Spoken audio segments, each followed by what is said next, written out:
Good morning, everybody. I'm Tim O'Brien. I'm the senior executive editor of Bloomberg Opinion. This is our weekly politics live stream. I'm joined by two esteemed colleagues who know more than I do about most things, Nia-Malika Henderson and Frank Wilkinson. They are both political columnists for Bloomberg Opinion. And we're here today to talk about Donald Trump and Kamala Harris in the home stretch. We are not exactly, we're less than a week away from Election Day, and lots of things, as you all know, have been happening, and we're going to try to sort through all of those things with you. I will remind you that you can put comments or questions into the stream, and our producer and colleague, Mary Newman, will pluck them out of the ether, and we'll do our best to try and answer them for you. So lots to unpack here. Nia, I'd love to start with Kamala Harris on the ellipse last night. You were there. Tell us a little bit about, what you saw, what you thought, and what she's emphasizing in as the curtain starts to come down. So 75,000 people gathered on the ellipse to hear her closing argument. And in many ways, this was like a bookend to this journey that Kamala Harris has been on. Her first major speech was, of course, at the DNC. We all saw her there. And it was in some ways picking up on a lot of the themes that she was talking about there. But it was Kamala Harris in full. This is a politician who we've all watched for many years, who has finally come into her own in so many ways, and is there offering a vision of America, a future where there is a Black woman who is president. And at one point during her speech, she actually turns around to the White House and asks Americans to imagine her in the Oval Office. This, of course, is something that Americans have never seen, a Black woman working in the Oval Office. A powerful moment there, and a speech full of powerful moments in so many ways. She is asking Americans, particularly undecided Americans, to make a choice between somebody she essentially called a petty tyrant, and her, this woman who grew up marching along activists and civil rights marches from years ago, because her parents were very active in expanding Americans' vision of who should be included in America. A more diverse America is something that her parents fought for. And there she was last night, standing before Americans, asking Americans to really join in that same vision of an inclusive and expansive America. Something like 50 million Americans have already voted. There's a sliver of voters in these swing states that have yet to vote. And so last night, she was making it plain what the stakes are in this campaign, a choice between Donald Trump, who sows division, and Kamala Harris, someone who believes in expanding freedoms for all Americans, and America that is much more inclusive. As she said repeatedly, and I think it's a very effective line, is that as president, she would have a to-do list, and Donald Trump would have an enemies list. Yes. And you mentioned earlier just now that how much she's come into her own in this moment, and talk to me a little bit about that. It is always inspiring and amazing to me when in moments of crises you find people who become larger than themselves or show you unseen or unexpected parts of themselves. What do you think about this moment has put this, this wind under her feet? Yeah, I mean, I think, listen, some of it is the support that she immediately was able to get, right? There was so much going into after Biden has his terrible debate. There were all these sort of discussions about who should possibly replace him. And people weren't certain that it should be Kamala Harris. But pretty much right away, she was able to line up the support, generate millions of dollars, generate a bevy of people across the country who wanted to sign up as volunteers. The other thing I think that a lot of people didn't see was, for at least about 18 months, Kamala Harris had been on the road perfecting this message around particularly abortion rights, reproductive freedom, and talking to the groups, young folks, African Americans, Latinos, union folks. We didn't really see it because we were focused on the campaign that Donald Trump was waging, and then Biden as the person who was going to run. So I think that gave her confidence as well. She had, I think, for years been somewhat of a streaky performer. She could do amazing, right? A 30-point, game, 3-pointers, all that kind of stuff. But then there would be moments when she wouldn't be so great. And so I think if you look at this 100-day stretch, she's pretty much been amazing at every single turn. She had these high stake events that she had to do and high stake performances, whether they were interviews or speeches at the DNC. Of course, the debate, which I think will go down as a real highlight of American politics in general. Her debate with Trump. Yeah, the debate with Trump. And listen, I think she's got a fantastic team around her who understands the media, understands that in so many ways, this is what Trump knows as well, like eventizing, right? Having these big moments. And of course, last night was another big moment that she had. And she wanted the folks who had made up their mind to see her again, to reintroduce herself to folks who are saying, oh, well, she doesn't have enough policy. Who is she? So there she was in this very it was a sort of an image of Americana, right? There she was in front of the White House, the two flags standing between her and the podium there, the flag pin and the blue suit. So it wasn't hard for people to imagine her, I don't think, as president, as a leader. There she was reclaiming the ellipse, right? From Donald Trump and his mob that laid siege to the Capitol after his speech. There she was reclaiming it for Americans and etching a new memory and etching a new meaning to that ground. Yes, exactly. The ground where the January 6th siege of the Capitol was fomented by Donald Trump. Yeah. Harris in her speech last night landed a lot of points, I think, that had traction and poignance and power. But I want to turn to one in particular where she shares her thoughts about Trump and the future of the United States. Nearly 250 years ago, America was born when we wrested freedom from a petty tyrant. Across the generations, Americans have preserved that freedom, expanded it, and in so doing, proved to the world that a government of, by, and for the people is strong and can endure. And those who came before us, the patriots at Normandy and Selma, Seneca Falls and Stonewall, on farmlands and factory floors, they did not struggle, sacrifice, and lay down their lives only to see us cede our fundamental freedoms. They didn't do that only to see us submit to the will of another petty tyrant. So, Frank, we came into last weekend with fears about Donald Trump's anti-democratic, authoritarian, and fascist proclivities being front and center. Primarily, I think most recently, because his former chief of staff, General John Kelly, laid out very specific examples of moments that he was concerned about Trump's weaponization of law enforcement and weaponization of the military against American citizens. And he issued a warning call that was supported by more than a dozen other former White House staffers in the Trump administration. And tell me, is this an effective path for Harris as well to be following? And what have we learned about that as an observation in the last few weeks? Well, I think there are two elements of that. I mean, one is the obvious indictment of his character, right?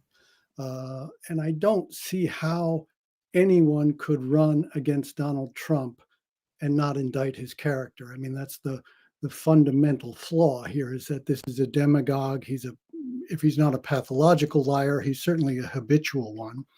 And he is the divider that she portrayed him to be.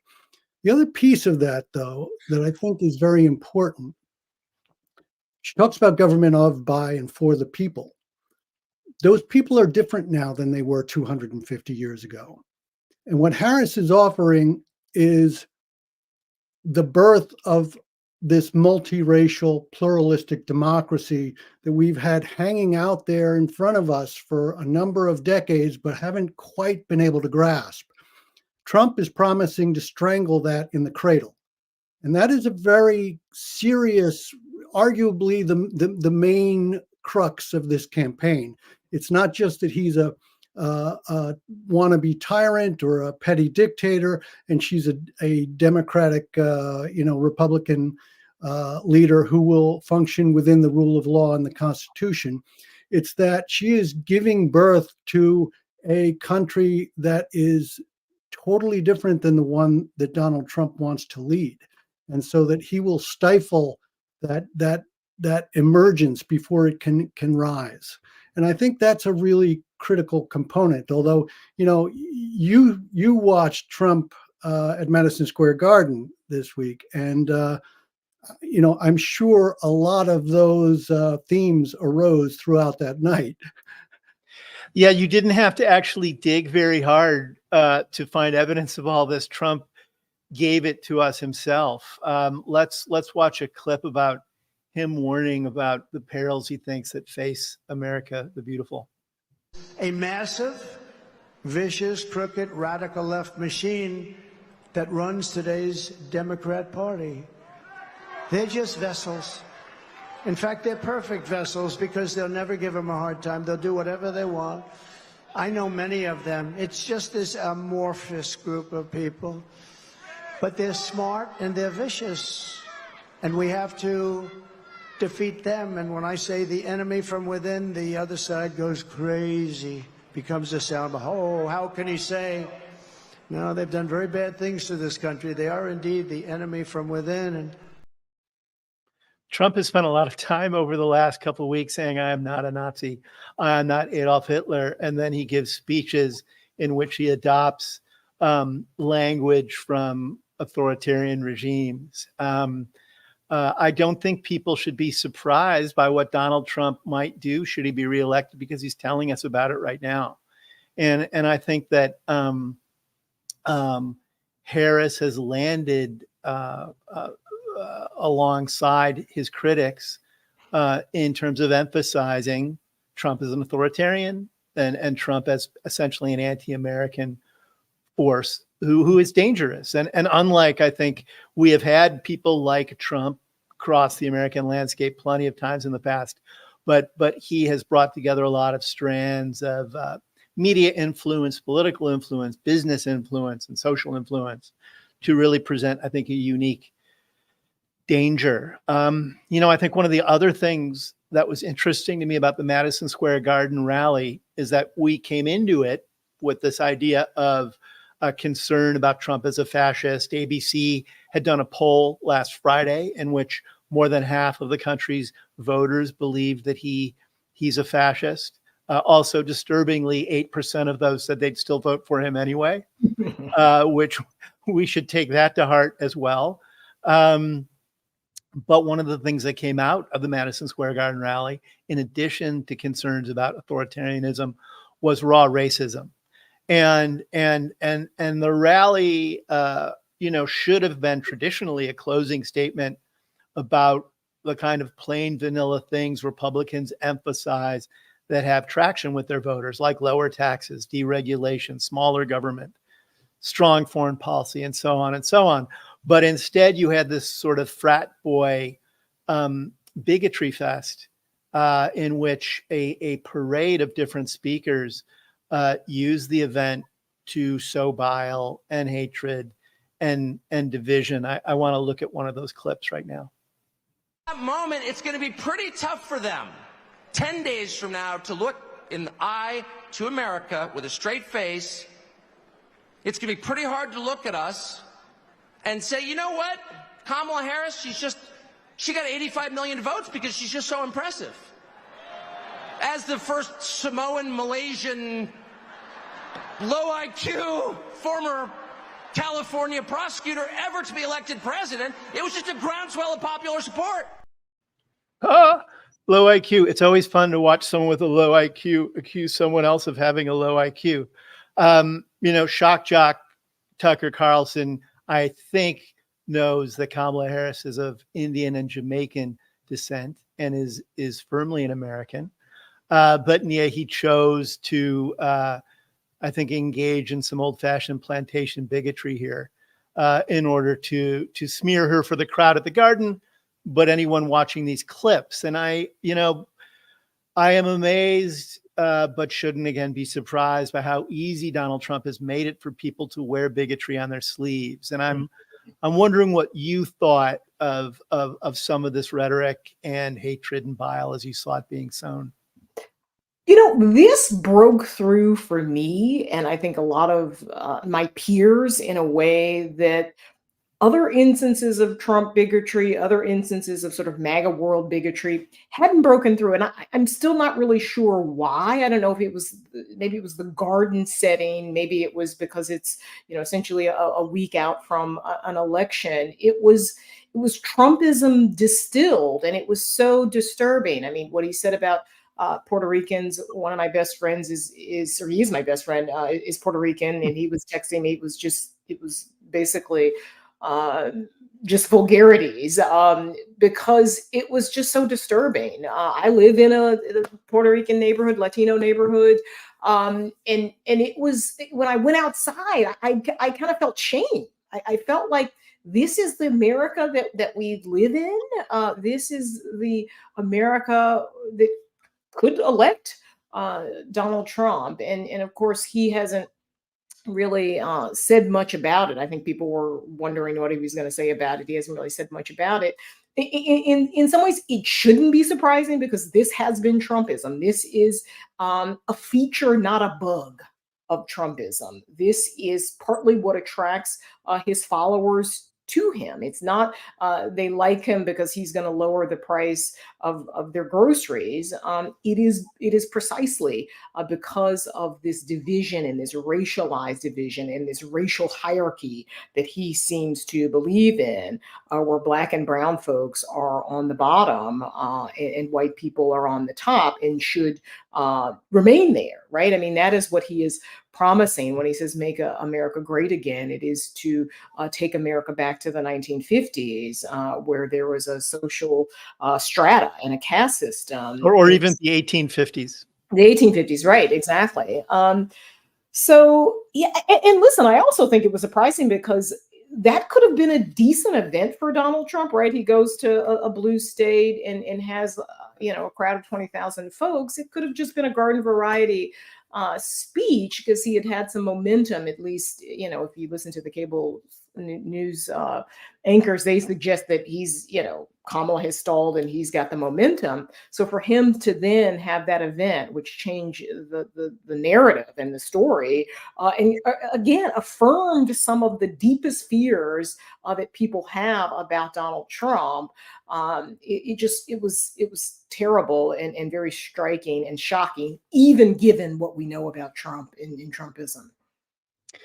Nia just said, Frank, that Trump has said very little about the Garden rally since it happened, and that's true. And one of the things he hasn't said is that he's sorry. I guess because Trump means never having to say you're sorry.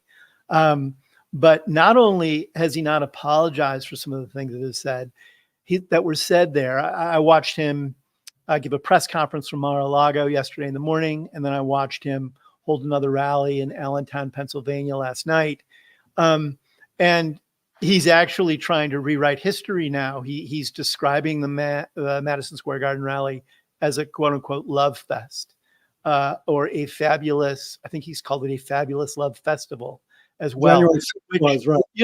That's kind of the language he's tried to use to recreate perceptions about January 6th, that these were just patriots. They were tourists.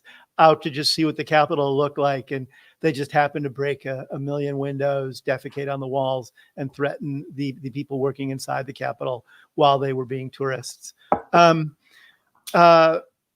You have spent a lot of time in Pennsylvania of late, and in recent years, you've done some great work for us about all of the electoral dynamics inside. And you were just in Philadelphia, and the Democrats have some hard work in front of them still, even with Trump laying out talking points that are poisonous and damaging. What was it like to be in Philly on your recent round there? Philly's poor. That's something I'm struck by every time I go there. It is a pretty poor city. And so, as you find in cities with a lot of poor people, you have a lot of people who feel alienated from politics, who are not particularly eager to be drawn in because, for instance, it's not hard to imagine their point of view, right? They lived through 8 years of Barack Obama, and they think, gosh, I voted for a black president, and my life really didn't change. I'm still poor. A lot of the social systems in Philadelphia are still threadbare. So the disillusionment is very real, and trying to find a way to mobilize those people is a constant difficulty, especially in Philadelphia, where turnout has been declining over the last 3 elections. So, at least relative to the rest of the state. So while the rest of the state, Philadelphia used to be about 6% behind the rest of the state in terms of turnout. In the last election, it was about 13% behind. So it's had a steep decline. A lot of people are disillusioned. It's hard to bring them into the system. And Democrats are doing it. They've got Harris has run this 2-track. I mean, she hasn't given up on base voters while she's been pursuing suburban Republicans, moderate Republicans, the sort of Nikki Haley vote, of which there are a great many in Pennsylvania. So she's going on both tracks, and I think they've been doing a good job, but it's tough work. As we all know, there are 7 swing states that are going to decide who the next president of the United States is. In my mind, if Harris preserves the blue wall and then just picks off one of the southern swing states, that puts her over the top in the Electoral College. It has seemed to me that Nevada might be that state among the 4 lower tier swing states. But Pennsylvania has always been an iffy member of the blue wall, and things have appeared to be very tight and for both sides, fighting it out in the streets and trenches of Pennsylvania, which brings us back to Trump's comments at Madison Square Garden, or more exactly, the comments of a sort of C-list comedian named Tony Hinchcliffe, who had this to say about Puerto Rico at the Garden. There's a lot going on. I don't know if you guys know this, but there's literally a floating island of garbage in the middle of the ocean right now. Yeah. I think it's called Puerto Rico. The Trump campaign has said that's just a joke. He's a comedian.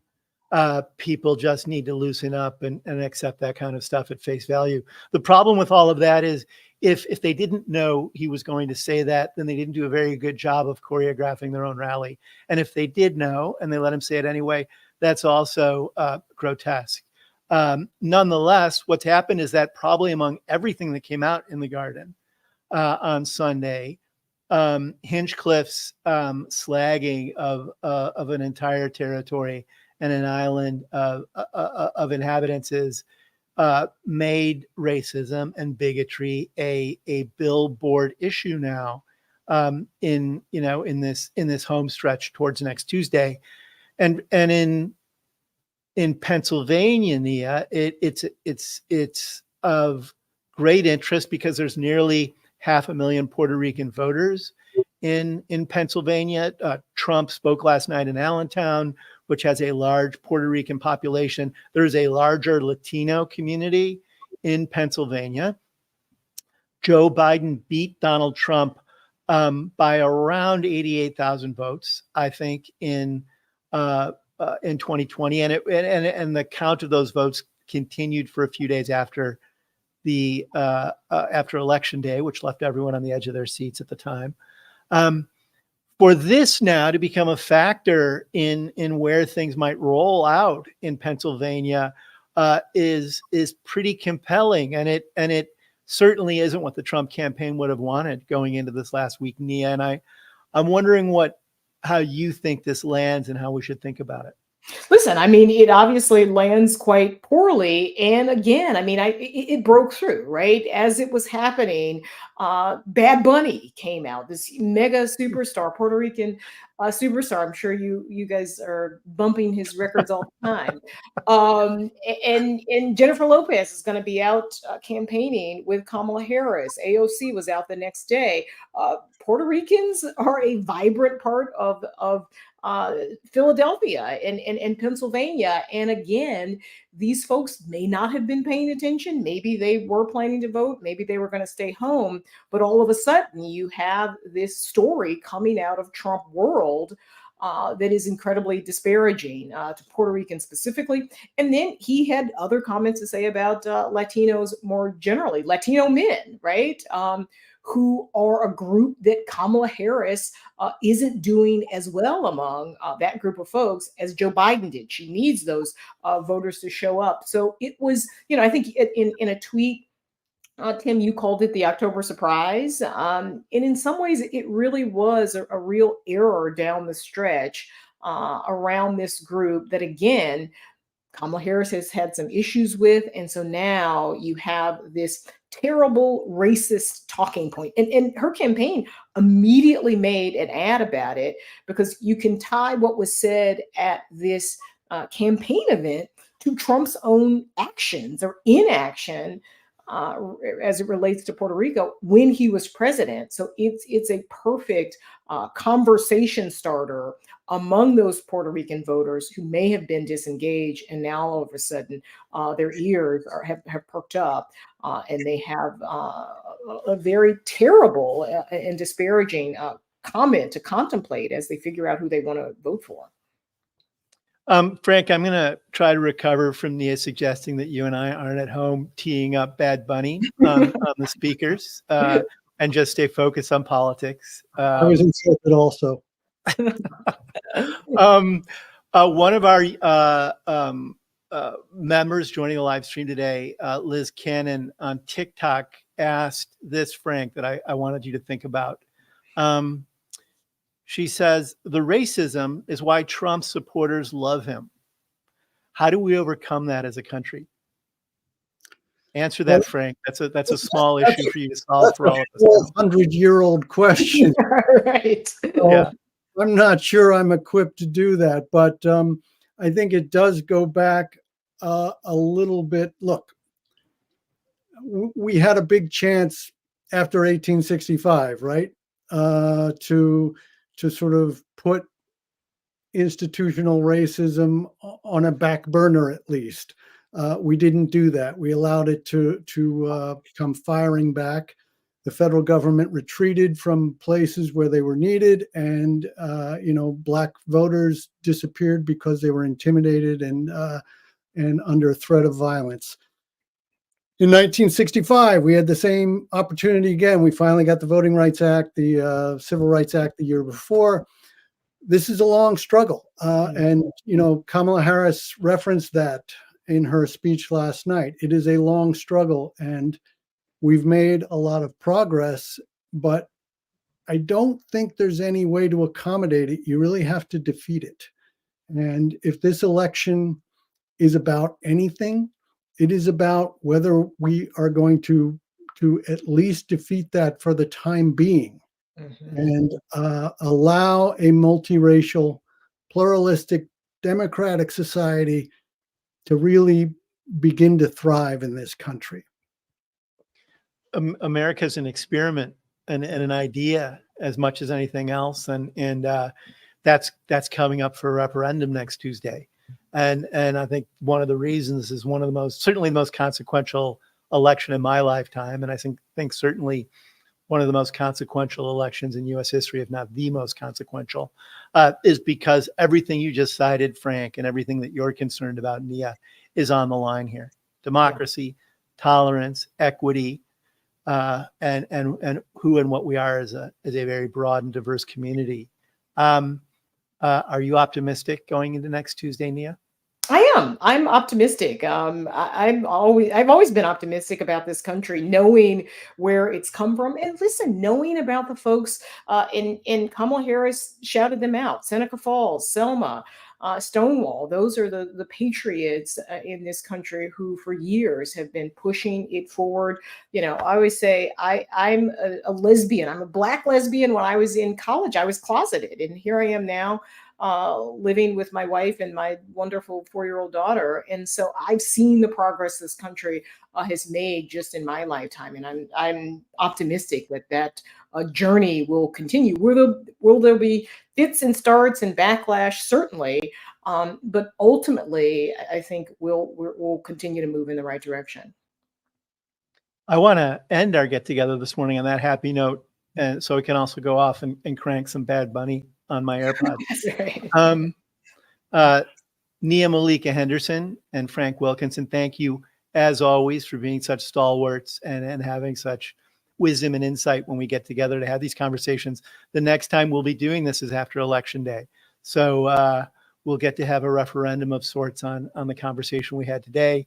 Thank you for joining us. And I'm Tim O'Brien. I'm the Senior Executive Editor of Bloomberg Opinion.